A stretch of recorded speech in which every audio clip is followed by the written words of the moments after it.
Kejap. Nampak ke?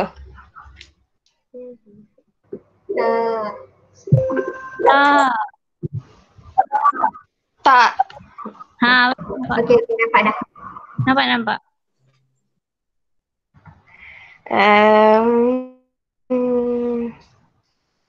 Sabar.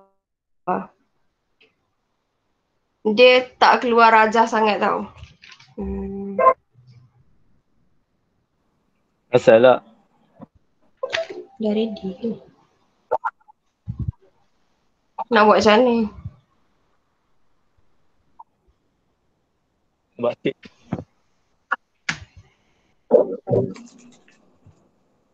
So, soalan 1 tak ada rajah lah.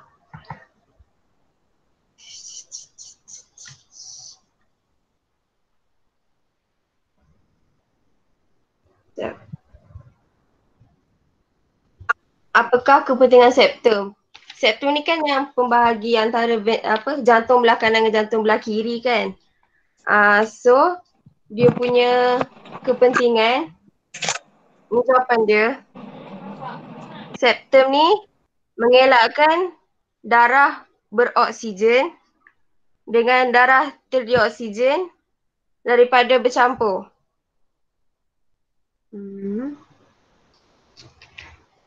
Kan 2 markah. So lagi 1.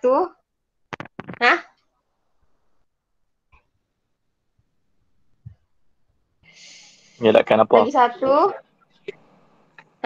Sabar. Mengelakkan darah beroksigen dengan darah terdioksigen daripada bercampur. Lepas tu yang kedua, ini dapat memastikan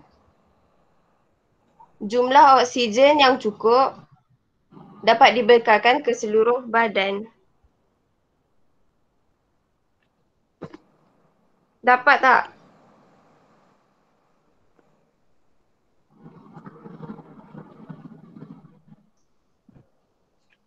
Dapat. Mana? Lepas tu B. Sekiranya nodus sinoatrium telah rosak, satu jenis perentak buatan boleh digunakan. Bagaimanakah perentak buatan berfungsi? Kan nodus sinoatrium ni kan yang dekat jantung, atrium belah kanan, belah vena semua tu. Lepas tu, kalau dia rosak, so jantung tak boleh nak berfungsi sangat lah kan. So, perentak buatan ni boleh digunakan. So, macam mana perentak buatan ni berfungsi? 4 markah. First, perentak buatan menghasilkan cas yang akan merangsang impuls saraf. Perentak buatan menghasilkan cas yang merangsang impuls saraf yang kemudiannya akan disebarkan ke kedua-dua belah atrium. Maka kedua-dua atrium ni akan bergerak serentak sebab dua-dua dapat kan. Lepas tu sabar.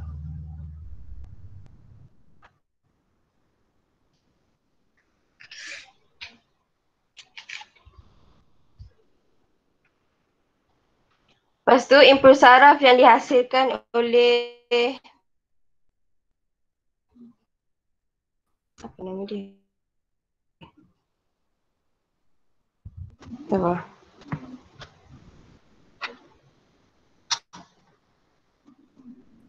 Lepas tu,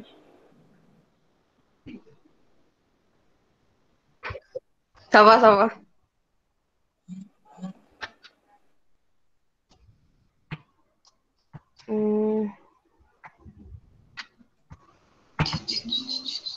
apa?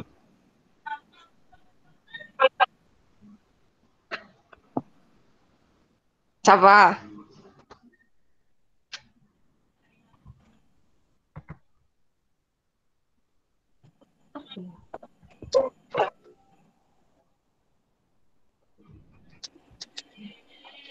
oleh nodus sinoatrium akan sampai ke nodus atrioventricle. Dia akan pindah ke sebelah sana pula yang apa? Atrium belah kiri. Lepas tu nodus atrioventricle ni akan pastikan semua darah yang dekat atrium kiri dah masuk ke dalam ventricle kiri. Dah.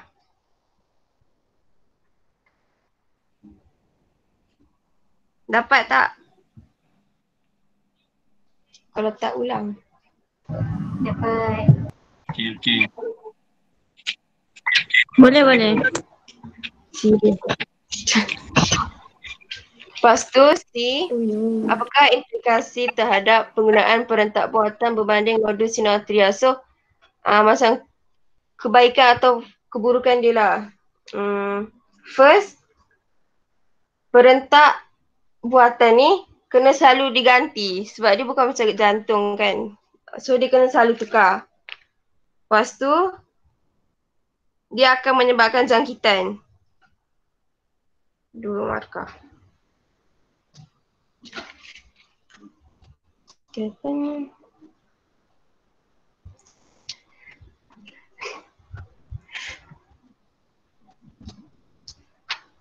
mana D?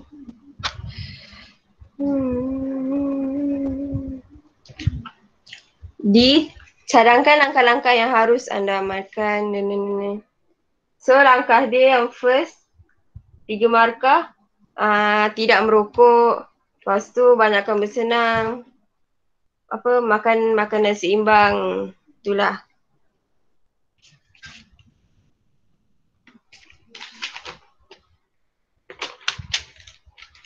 So lepas tu soalan nombor 2.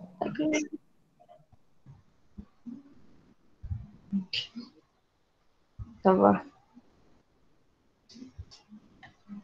Rajah dia patutnya jawapan dia kan kena lukis.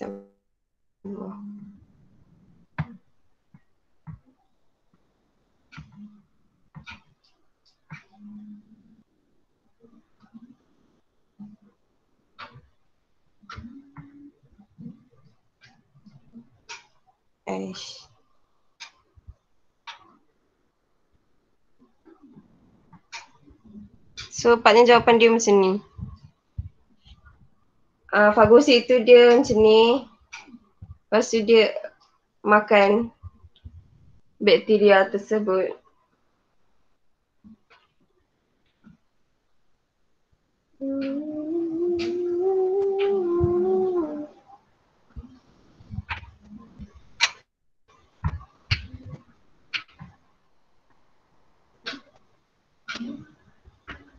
Lepas tu B, berdasarkan rajah tadi tu, terangkan jenis dan mekanisme pertahanan badan. So, jenis dia yang tadi tu barisan kedua. Barisan pertahanan kedua. 1 markah. Lepas tu, mekanisme dia tadi tu kan guna tadi tu kan benda ameba tu kan, so dia guna proses fagositosis. Leukosit akan menelan patogen, kemudian akan mencerna patogen tersebut. Dapat tak?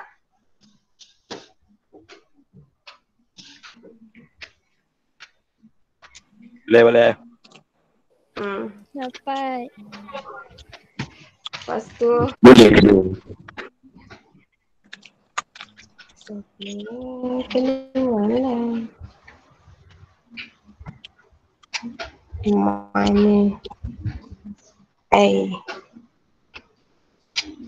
Dia tak keluar aja.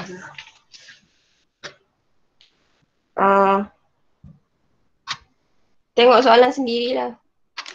Lepas tu C, Namakan struktur label A dan X. A tu kan ni kan sistem pertahanan ketiga. So yang terlibat limfosit lah, sebab limfosit dia akan menghasilkan bahan X iaitu antibody.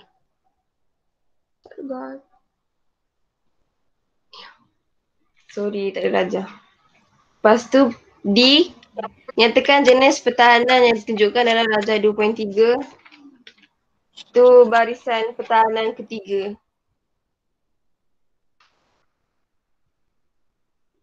Lepas tu E, terangkan satu ciri-ciri pertahanan yang dinyatakan. Satu ciri-ciri dia, tindakan dia spesifik. Sebab kan satu antibody tu untuk satu antigen je. So, setiap antibody tu ada dia punya antigen khas dia sendiri.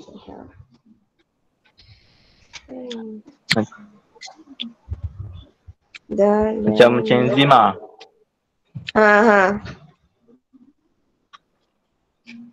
Lepas tu F. Terangkan kesan HIV ke atas mekanisme pertahanan badan. Jawapan dia, imunisasi badan akan menjadi lemah. Maka sel T yang menghasilkan antibody tu tak dapat mengenal pasti patogen yang menyerang badan. Maka limfosit tidak boleh menghasilkan antibody yang sesuai. Nak ulang tak?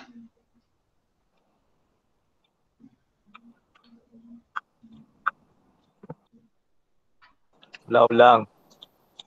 Sabar. Jadi. Sabar, ulang balik. Imunisasi badan akan melemah, akan menjadi lemah. Maka sel T tidak dapat mengenal pasti patogen yang menyerang badan. Maka limfosit tidak dapat menghasilkan antibody yang sesuai untuk melawan antigen. Sudah. Antigen Ya. Antigen apa?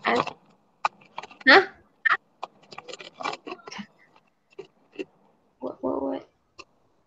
Antigen apa? Antigen je lah. Antigen yang menyerang badan.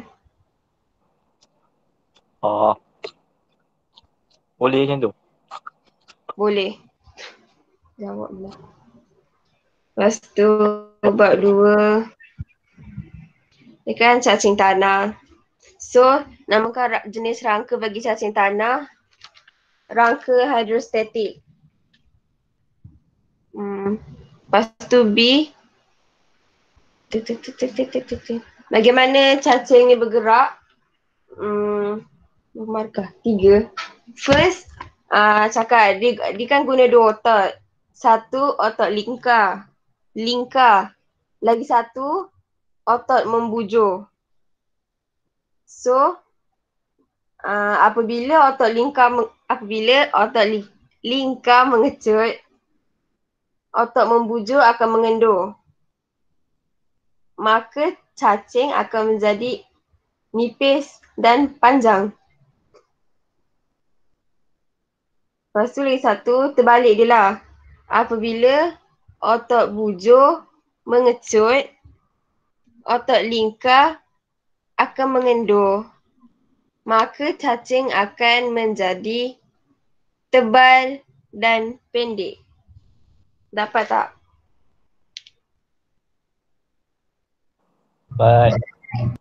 Dapat. Lepas tu C. Kan tulang yang kecil kan. So Namakan tulang yang retak itu fibula. Lepas tu, apa ni dua?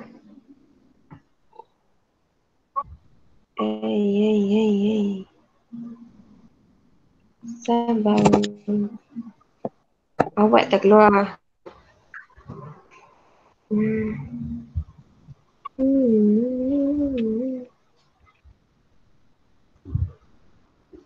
Sabar.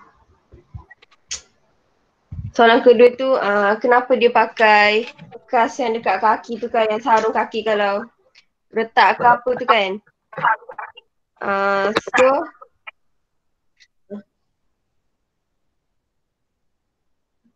first, jawapan dia, keluar pula. First, jawapan dia tu, supaya tulang, Benda. Jawab apa ni? Ni apa benda? tak, dia punya rajah tu, dia kan pakai sarung kaki tu. Sebab retak. Itulah. So, mengapa dia pakai benda tu? First, supaya tulang tidak bergerak. Dan mengelakkan kecederaan yang lebih serius berlaku. Mana soalan ni? Lepas tu, sel tulang yang baharu akan menyambungkan tulang yang retak. Itu satu. Sekejap, Fana ulang Lagi balik. satu. Fana ulang balik. Ya. First.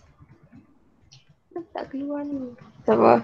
First, supaya tulang tidak bergerak dan dapat mengelakkan daripada kecederaan yang lebih serius berlaku. Lepas tu, sel tulang yang baharu akan menggantikan sel tulang yang rosak. Maka, tulang akan tumbuh seperti biasa. Dapat tak? Dapat. Lepas tu dua. Lepas tu kedua, terangkan diet yang sepatutnya diambil. Ni kan tulang, so macam berkaitan dengan kalsium lah kan. So first, makan makanan yang kaya dengan kalsium supaya dapat meningkatkan penghasilan jisim tulang. Lepas tu yang kedua, makanan yang kaya dengan vitamin D supaya meningkatkan penyerapan kalsium dalam badan. 3 markah. Okay. Lepas tu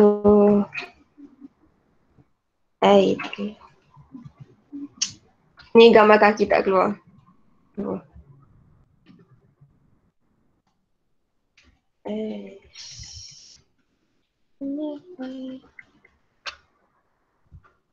Dia kan suruh lengkapkan rajah. So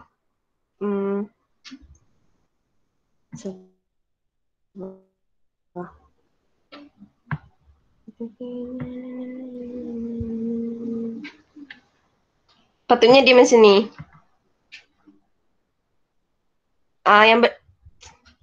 Yang belah atas tu neuron efferent, kena labelkan. Yang atas tu neuron efferent. Lepas tu anak panah dia ke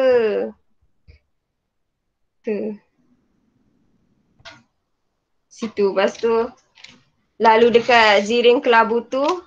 Lepas tu pergi kat kaki balik. Yang bawah tu labelkan neuron efferent.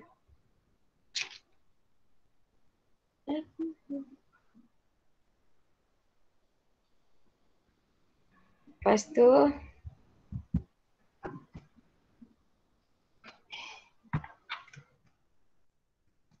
Lepas tu satu. Salilah. Bagaimanakah otak quadriceps berubah apabila tendon diketuk dengan perlahan? Macam ni. Jawapan dia. Apa? Otak quadriceps menjadi tegang. So kalau ditegang sebab itulah kaki boleh ternaik ke atas sebab dia tegang kan. Lepas tu. Dua. Namakan struktur yang mengesan perubahan ini. Jawapan dia reseptor regangan. Ada tak? Reseptor regangan. Lepas tu C1. Namakan struktur yang terbentuk apabila dua neuron bertemu. So kalau dua neuron bertemu, jawapan dia sinaps.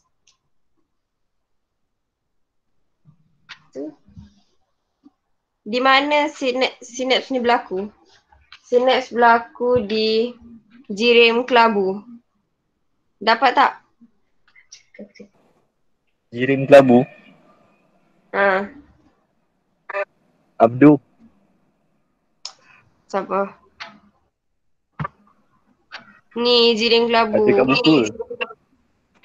Sinaps.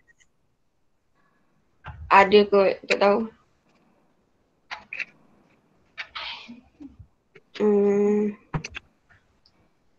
Lepas tu namakan dua tindakan refleks yang melibatkan kelenjar sebagai efektor. Kan refleks ni kan sendiri kan, kita tak dapat kawal. So contohlah first jawapan dia ilio, kelenjar ilio. Sebab tu kalau kita lapar mesti kita akan telan ilio kan sebab sedap. Lepas tu so kelenjar yang terlibat tu kelenjar ilio. Macam tu. Faham tak? Sebab ni kita tak dapat kawan. Lepas tu yang kedua jawapan dia peluh. Sebab kan kalau kita panas, kita akan automatik peluh. So lapar telan Alio Betul. ya. Mana lapar? Diam. Lepas tu E. Apakah tindak balas yang berlaku pada darjah 1 yang diketuk kaki tu? Tindak balas dia, kaki akan naik ke atas. Itu markah. Lepas tu kedua. Apakah perbezaan di antara tindak balas darjah 1 dengan tindak balas masa menendang bola? Tindakan darjah 1 tu ialah tindakan refleks. Jawapan dia. Manakala tindakan semasa menendang bola ialah tindakan terkawal. Lepas tu lagi satu. Tindakan pada darjah 1 tidak melibatkan cerebrum. Manakala tindakan menendang bola melibatkan cerebrum. Habis. Dapat tak? Dapat. Dah habis. Terima kasih Fana, doktor muda. Terima kasih Fana. Diam. Seronoklah belajar dengan Fana. Okey, Alhamdulillah. bagus. Terima kasih di atas persembahan. Okey, seterusnya Nasrul. Mana Nasrul? Hilang pula. Nasrul tak ada? Nasrul ada. Tadi. Nasrul cepat Nasrul. Okay, tekan present now Nasrul. Apa dia? Tekan present now. Kat mana? Kat bawah. Dekat bawah screen tu dia ada tulis present now. Ada saja tu. Kamu nak Dia cakap pernah present pasal tu yang kamu dulu. nak? Dia menipu tu. Cepat. Share present, share screen ada lah. Share screen. Share screen lah. Oh. Okay. Takut lah. Cepat. Data berjalan. Bahaya info ni.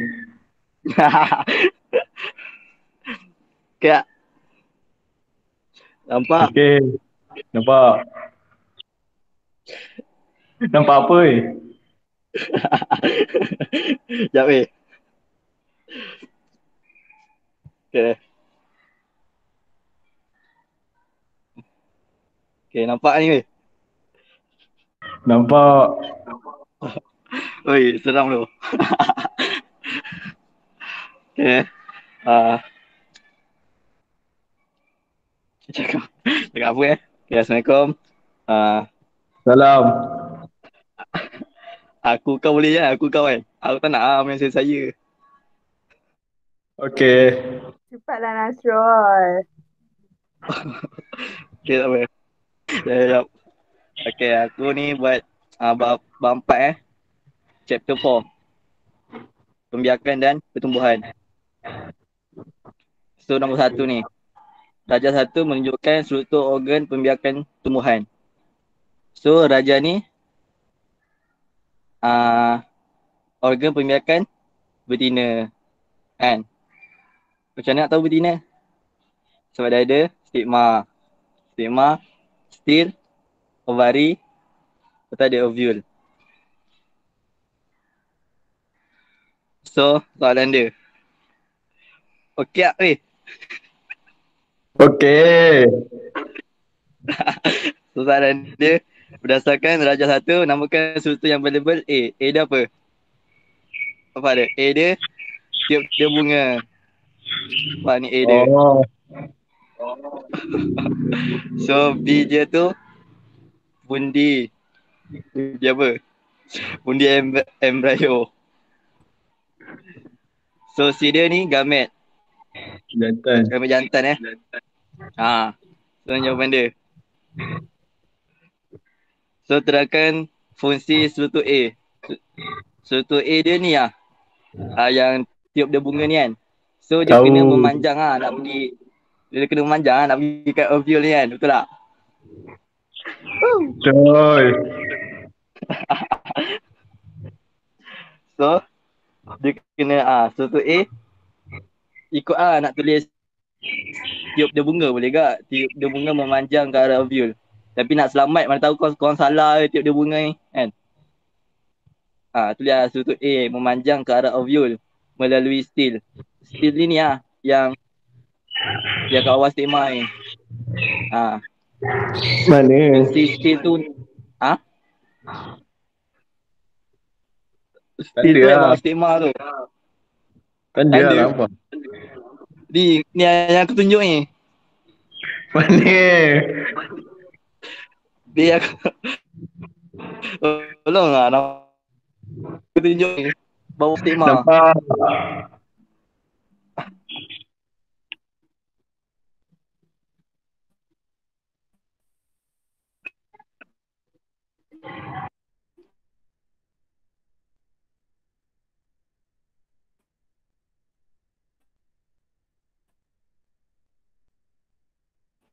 Panjang kan. So kalau nak panjang kena lalu kat stil dia.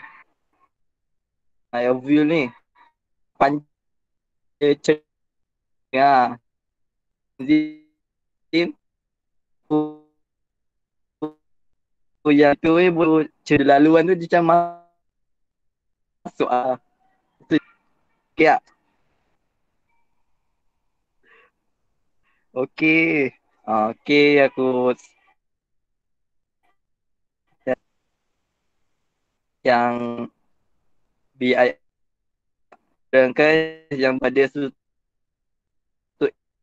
A struktur A ni dia sekarang ni dah sampai kat struktur B yang berlaku kan. So, yang berlaku dia tu daripada bercantum dengan sel tu kat dalam ovule tu ada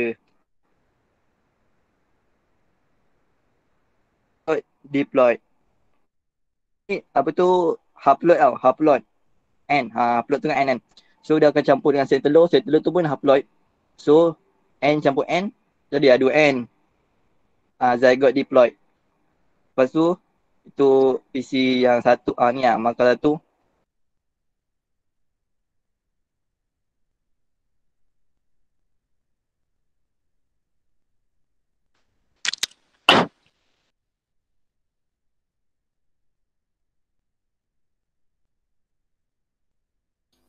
Kenapa? Nasrul terkeluar ke? Lag lah tu.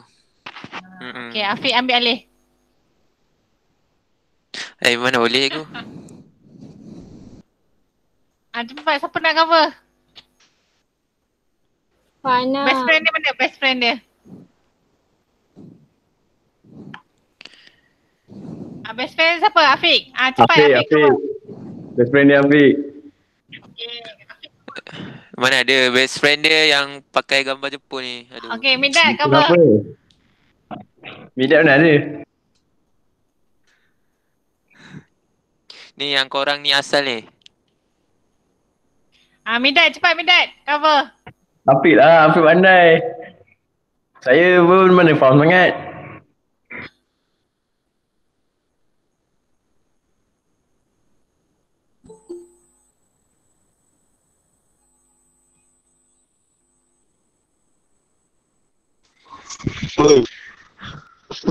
Keluar tu.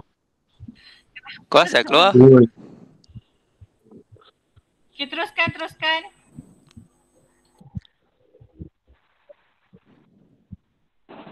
Faham dia? Teruskan. Tadi tak dengar. Tak. Kau keluar kan? Dah. Tak. Aku tengah cakap tadi tu. Apa ah? Tak kesian kat aku. Tahu-tahu tu. Alah Game, dia. game. Start balik. Ya.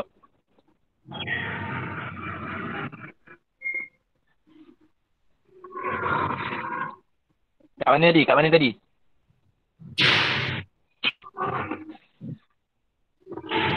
Oi, kat mana oi?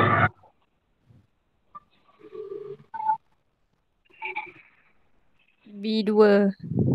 B2. So B2 terangkan proses yang berlaku apabila struktur A sampai ke struktur B.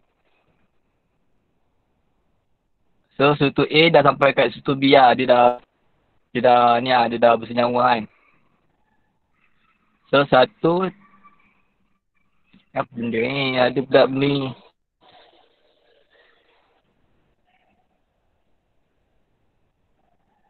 Jangan senyap.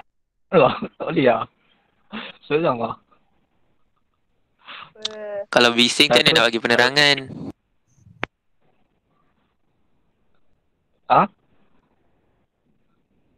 Apa Fik? Tak ada apa-apa. Bising lah best. Okay, satu daripada struktur C ni apa? Ni kan, jantan ni kan. So bercantum dengan sel telur untuk menghasilkan zygote diploid. Struktur C ni haploid. So campur dengan sel telur pun haploid. Hasilkan N campur N jadi gaduh N. Lepas tu struktur C yang lain tu, sebab struktur C ni dia dah bintosis tau. Dia dah bintosis. Tu yang jadi dua tu. Tidak satu lah mula-mula. Kalau dia jadi bintosis, dia jadi dua. Lepas tu struktur C ni yang lain bercantum dengan dua nukleus kutub. Dan ambil dua sekali. So, haploid. Lepas tu dua ni ada nukleus kutub ni pun haploid tau. Lepas tu, menghasilkan satu nukleus diploid. N campur, dia nukleus kutub ni pun N. So, dia ada 2N kan. 2N. N campur 2N jadi 3N. Proses ini dikenali sebagai persenyawaan ganda 2. Okay tak? Okay. Okay tak apa. Aku tak boleh lah senyap ni. Okay. So yang C pula. Terangkan bagaimana perkembangan biji dan buah selepas proses dalam BII berlaku. Okay, selepas persenyawaan kan. Dia kata kan bagaimana perkembangan biji dan buah kan. So selepas persenyawaan, ovari menjadi buah. Ovule menjadi biji benih. 3 markah. So bagi 3. So nukleus triploid ni menjadi endosperma. Endosperma ni fungsi dia ni tau. Dia provide nutrient dekat embrio tau. Dia menyediakan nutrien lah dekat embrio. Okay tak? Okay, lepas tu D. Cadangkan bagaimana menghalang percambahan struktur A. So, dia nak halang lah. So, letakkan susu A ni dalam keadaan kering dan simpan dalam bekas kedap udara supaya dapat menurunkan aktiviti metabolisme. Dia tak ada jalan aktiviti metabolisme tu yang dia tak bercambah. Faham tak? Faham. Survive So, done chapter 4. So, chapter 5. Pewarisan. Let's go.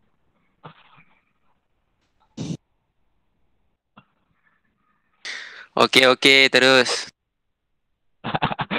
Hafiz sekarang. Raja satu menunjukkan pewarisan. Warna badan dan saiz sayap dalam Drosophila. G mewakili alel dominan dan bagi badan kelabu. Sementara G kecil ni mewakili alel resesif bagi badan hitam. N mewakili alel dominan bagi sayap normal. Sementara N mewakili alel resesif bagi sayap pendek. So yang A ni kan dia kelabu. Lepas tu dia sayap dia normal. Yang ni B ni dia hitam, sayap dia pendek.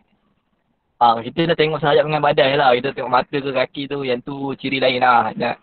Tu tak dia cerita lain lah cerita lain. So kita tengok badan dengan sayap dia. Lepas tu soalan dia.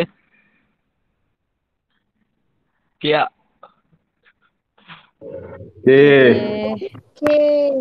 Atau aku terkeluar.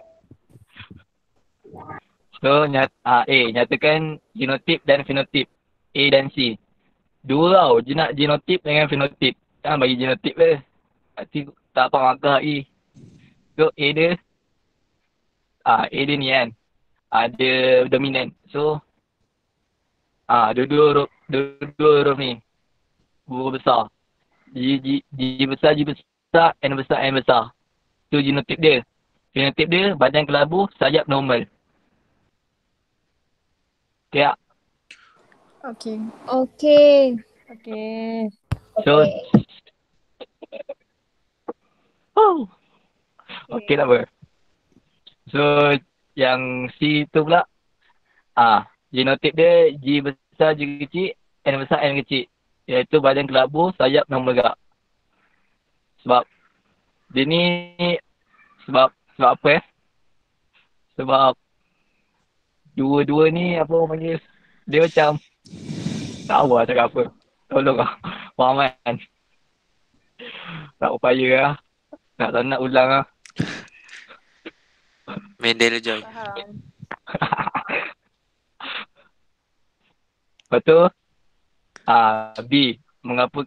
Nyatakan mengapa pewarisan di atas adalah dihybrid. Kerana melibatkan dua ciri. Lepas tu dihybrid. Okay tak? Survive tak?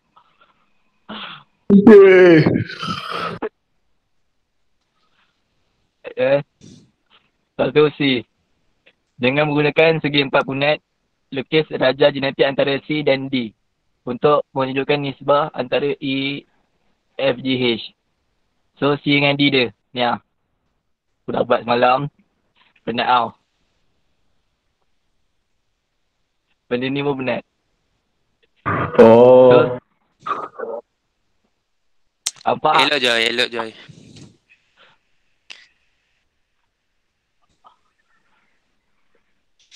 So C ni kan badan dia kelabu sayap normal. D ni pun badan kelabu sayap normal. Lepas tu gamet dia ni dia bermitosis tau. Tu dia bermitosis jadi benda macam tu. Alah ni korang tahu kan. Korang pandai kan. Saya tahu. So ni lah segi empat punat tu. So benda ni 5 markah. Kalau segi 4 punat ni 2 markah.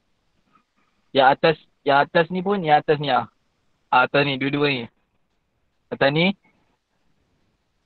2 markah agak. 2 markah. Buat kalau betul segi 4 punat ni 2 markah. Lepas tu tunjukkan nisbah dia. Nisbah dia kelabu sayap Badan kelabu sayap normal 9. Badan kelabu sayap pendek 3. Badan hitam sayap normal 3. Badan hitam sayap pendek 1. Dia memang 9. Nisbah 3, nisbah 3, nisbah 1. Kalau dapat lain tu, check lah dekat segala punit ada salah kot. Okay tak? Okay. Okay.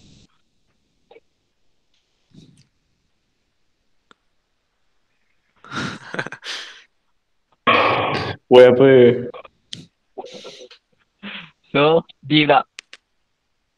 Terangkan mengapa nisbah raja genetik daripada raja di atas mengikut hukum Mendel kedua. Sebab apa kan? Sebab dalam metafasa 1, kromosom ibu dan bapa disusun secara dawak tau. Dia macam tak kisah susun mana kan. Dan akan menghasilkan pelbagai gamet. Lepas tu kombinasi yang berbeza akan menghasilkan generasi baru. Itulah hukum Mendel kedua. Itu kan hukum Mendel kedua. Semasa pembentukan gamet, setiap ahli daripada pasangan alel boleh berkombinasi dengan mana-mana ahli daripada pasangan alel ciri yang lain. Dia boleh macam ni lah. Macam ni lah Pak, yang boleh je. Nak campur mana pun. Oh. Okay tak? Tuan tak? Ya, faham.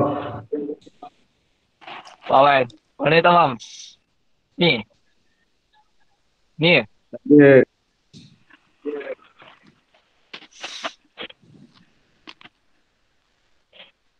So dah habis. Bab 5. So dah boleh ni lah. Kuasai lah bab 5. Yeay. So, bab 6. Variation. So bab 6 ni variasi yang okay, lepas tu nombor 1. Raja 1.1A dan 1.1B menunjukkan jenis cap jari yang berbeza. Pak, jari dia macam lain lah kan. Pelik-pelik kan. Dan sekumpulan murid tingkatan 5 dengan pelbagai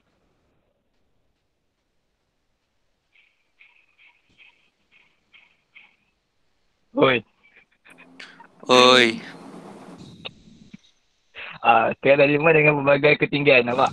Tinggi dia agak makin tinggi tau. Tengok Pak ni macam dia paling pendek Kalau kau nak bagi nama boleh bagi nama. Macam ni yang Mana first ni satu yang Joy? macam Mana satu kau Joy? Aku yang tangkap. Oh, tangkap. Ni first ni yang depan kali ni paling pendek ni Wak Doyok. Ni Wak Lu. Ni Wak Ketari. Ni ni macam Wak Jongkok. Ni Iskandar.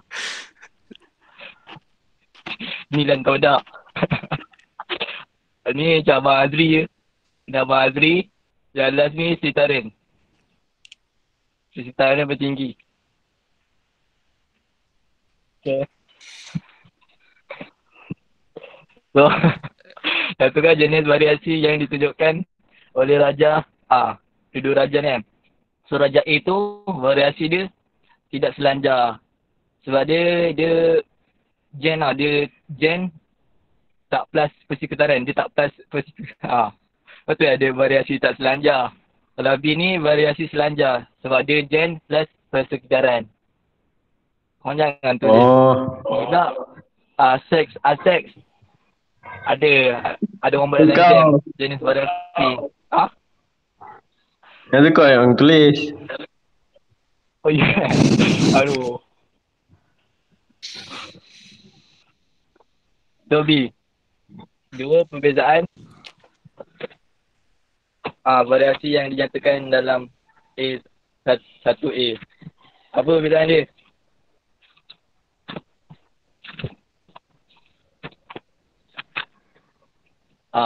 Perbezaan dia. Oi.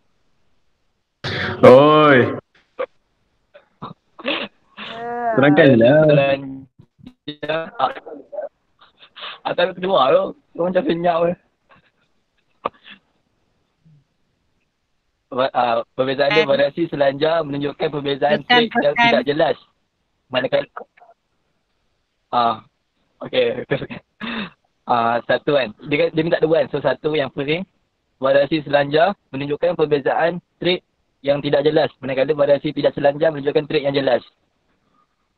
Awak? Jelas tak awak? Yang tu dia tak jelas. Yang tu jelas. Siap. Okay. Okay.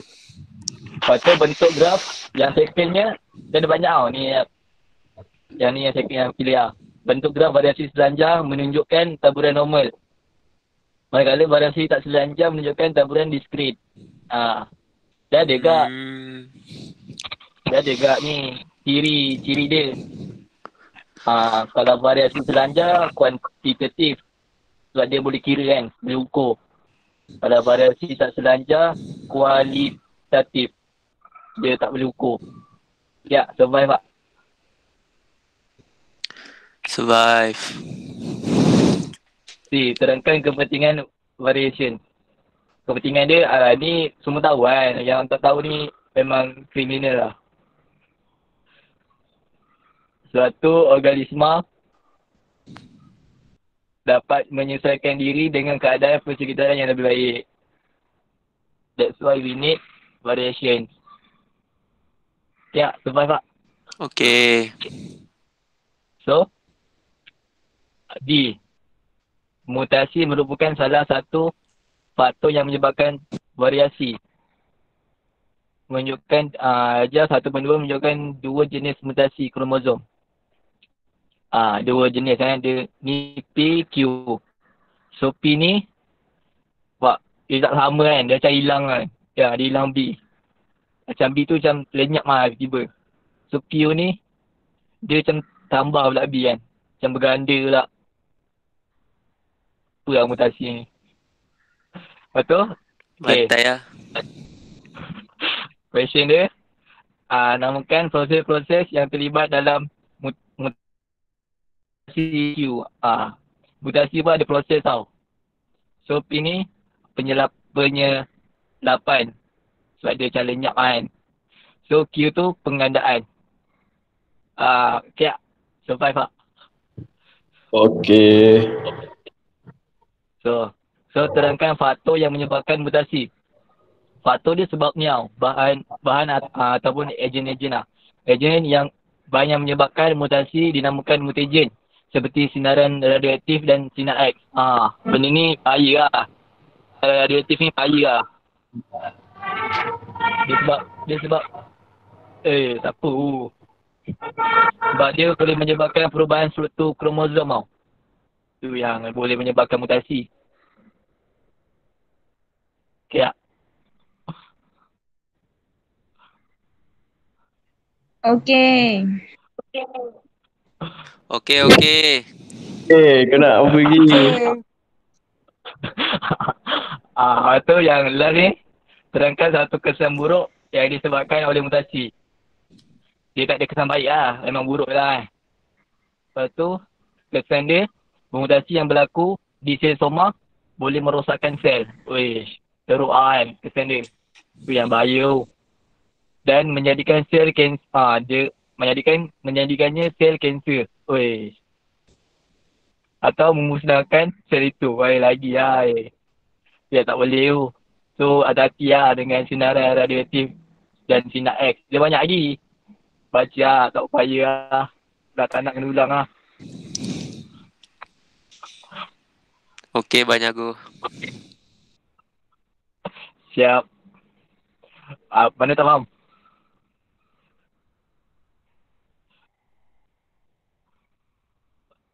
Oi.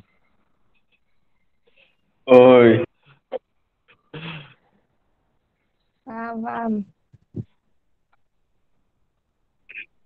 Belah lah Nurul Sabina ni. Aduh, orang nak type lah.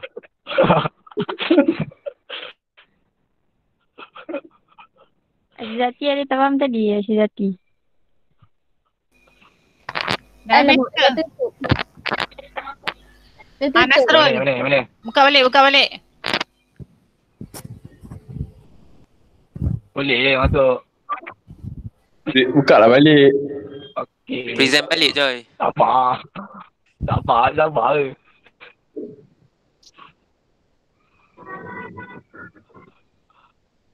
Tu.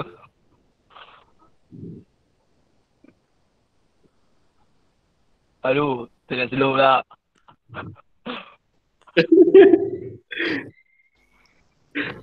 Yang mana ni? Buka present tadi balik. Aisyah Izzati nak tanya apa? Yang mana yang nama? Tak yang genotip. Dah ikut dah. Apa yang dah? Hmm. Apa yang dah? Dah buka. Ya. Ya. Ah, Kan dia minta macam nak tahu dia GG tak pun macam nak tahu dia G2G besar tak pun G1 besar G1 kecil. yang mana? Yang soalan tu tu. Soalan ni salah ni. Kau tadi beritahu. Oh soalan ni salah. Dia beritahu yang dua tu. Tak cik lah. Mana boleh kita nak teka-teka tak cik lah. Tak tahu lah. Dan dua-dua ni sebenarnya yang memang tu. Memang keempat punya gamet lah.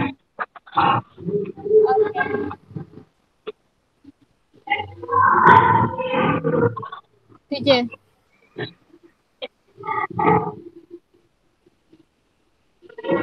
Orang lain ada nak tanya? Tak ada. Tak ada. Ada lagi nak tanya? Tak ada. Ni bentuk ni. Ni bentuk dia macam ni lah.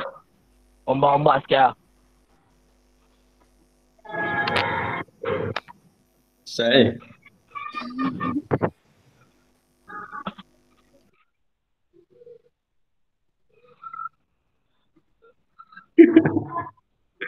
Dah habis ke? Oh, ya apa. Nasrul dah habis ke? Dah ikut. So kalau Sabung lagi cuti nak buat macam mana? Buat kelas macam ni ataupun bagi latihan saja?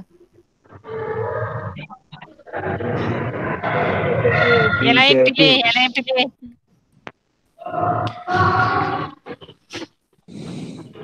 lain pilih nak macam mana? Nak Ada berapa pilihan ni? Berapa pilihan ni? dua saja. Kelas ataupun latihan. Kelas. Latihan lepas tu Ada hantar. guru muda. Kelas. Kelas. Kelas. Okey je dua-dua. Kelas. Weh, satu je, jangan dua-dua. Nanti hantar tu tak tipu. Siapa lagi yang belum hantar kelas apa tu saya punya